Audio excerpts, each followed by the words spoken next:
જય ભારત જય સંવિધાન સાથે જણાવવાનું કે આજે અમે કંડલા વિસ્તારના બન્ના વિસ્તારમાં જે આવ્યા છીએ, જે કહેવા જઈએ તો આજે અહીંયા 10 પેઢીઓથી માછીમાર ભાઈઓ રહેતા હતા. એને વગર નોટિસે વગર જાણ કરે આજે પરોઢના 5 વાગે, એક તો કહેવા જઈએ તો આ સંવિધાનના વિરુદ્ધ છે. કોઈ પણ માણસ ઘરમાં સૂતા હોય એ ટાઈમે એના ઘર ઉપર જીસીબીઓ લઈ ઇટાજીઓ લઈને આપણે પહોંચી જતા અહીંયા ને એ લોકો જે ગરીબ લોકો એનો અસ્તળ જ માછીમારનો દરિયા કાંઠો છે, જ્યાં અહીંયા કંડલા પોર્ટને 60 વર્ષ થયા છે, પણ આ લોકોને અત્યારે કહેવા જઈએ તો 100 વર્ષ થયા છે. એ 100 વર્ષથી અહીંયા રહેતા માછીમાર ભાઈઓને હસ્તાંતર કરવા માટે કોઈ જગ્યા આપવા વગર, કોઈ એ લોકોને નોટિસ કે જાણ કર્યા વગર પોલીસના મોટા કાફલાથી એક આપણે કહેવા જઈએ કે મોટો બંદોબસ્ત છે, એ એક માણસમાં એક ભયનો જે માહોલ બને કે પબ્લિક સાથે કોઈ પણ એ અધિકારીઓ વાતચીત કરવા પણ તૈયાર નહોતા. ડાયરેક્ટલી તમે જોઈ શકો છો એનો માલ સામાન અંદર પડ્યો છે. એવી પરિસ્થિતિમાં એ લોકોના ઘર વખરીને તોડી નાખવામાં આવ્યું છે. હકીકત કહેવા જઈએ તો શું આ સંવિધાનિક, આ કોઈ કાયદો છે? આ કોઈ લડત છે તમારી કે તમે એક નોટિસ આપો, 2 નોટિસ આપો, 3 નોટિસ આપો, ત્યારબાદ એની કાર્યવાહી થાય? તે પણ અહીંયા દબાણ કહેવા જતા હોય તો કોઈ પણ પાકા બાંધકામ નથી કે આને દબાણ કહેવા જાય. અહીંયા કોઈ બિઝનેસ કરવામાં નથી આવતો.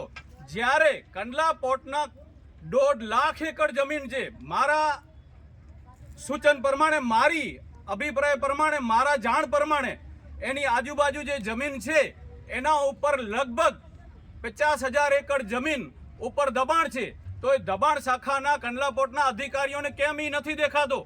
ફક્ત ને ફક્ત આ ગરીબ માણસોના જે ફક્ત અહીંયા પોતે ઝૂંપડા બનાવીને બેઠા છે એને દબાણ દેખાઈ રહ્યા છે. આ તમે સાહેબ કેના એસારે કામ કરી રહ્યા છો? કોઈ કંપનીઓ વાળાને એસારે કામ કરી રહ્યા છો કે એની ટેબલ નીચેથી પૈસા લઈને આના નીચે કામ કરી રહ્યા છો? તમને કેનો ઓર્ડર છે? હર એક અધિકારી એ કહેવા માંગો છો તમે કે અમને ઉપરથી ઓર્ડર છે, તો કેનો ઓર્ડર છે? તમે હું અત્યારે મીડિયા માધ્યમથી પૂછવા માંગુ છું. હું કલેક્ટર સાહેબને પણ પૂછવા માંગુ છું અને ચેરમેન સાહેબને પણ પૂછવા માંગુ છું કે આ તમારા દબાણ શાખાના અધિકારીઓને કોણે ઓર્ડર આપ્યો છે?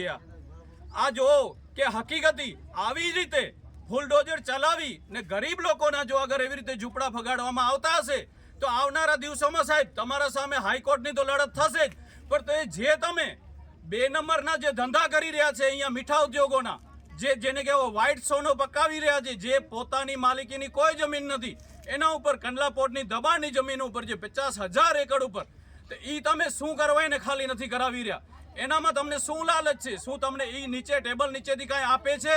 ને અગર એ નથી આપતા તો એને ખાલી કરાવવામાં કોની તમને શરમ છે?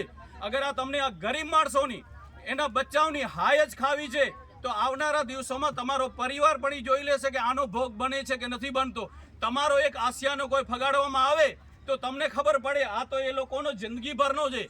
અહીંયા એ કમાય છે, દિવસ રાત દરિયામાં ખેડ કરે છે.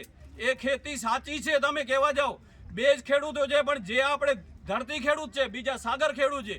આ વાવાઝોડામાં અનેક વખત નુકસાન થયા છે, તેમાં કંડલા પોર્ટે પણ કોઈ મદદ નથી કરી. CSR ફંડનો ઉચ્ચ અધિકારીઓ સુધી એ ફંડનો ઉપયોગ થાય છે, દિલ્હી સુધી થાય છે, મુંબઈ સુધી થાય છે, ગુજરાત સુધી થાય છે, પણ અહીંયા જે બેઠા છે મચ્છીમારો એ લોકોને 1 રૂપિયાનો પણ કોઈ ફંડ આપવામાં નથી આવતો ને ઉપરથી એ લોકોના મકાન પાડી દેવામાં આવે છે. કેટલા હદ સુધી યોગ્ય છે આ? તમે જોઈ શકો છો. કોઈ અહીંયા પાકો બાંધકામ હોય તો તમે મને બતાવો, કોઈ સિમેન્ટના મકાન હોય તો તમે બંધાવો. અહીંયા જ્યારે તમે હસ્તાંતર કરવાનું કહો એ લોકો એનો ઉપાડીને તમે બીજી જગ્યા આપો તો એ જગ્યા દરિયા કિનારે હાલે જાય, પણ તમે એને જગ્યા પણ નથી આપી, એને મોકો પણ નથી આપ્યો ને ડાયરેક્ટ એને ફગાડી દેવામાં આવ્યો છે. તાત્કાલિક ધોરણે આ લોકોનો રહેવા માટે અને ખાવા પીવાની સગવડ કરી આપવામાં આવે, નહીં તો કંડલા પોર્ટની ઓફિસમાં તમામ લોકો ધરણો કરવામાં આવશે. જય હિન્દ, જય ભારત, જય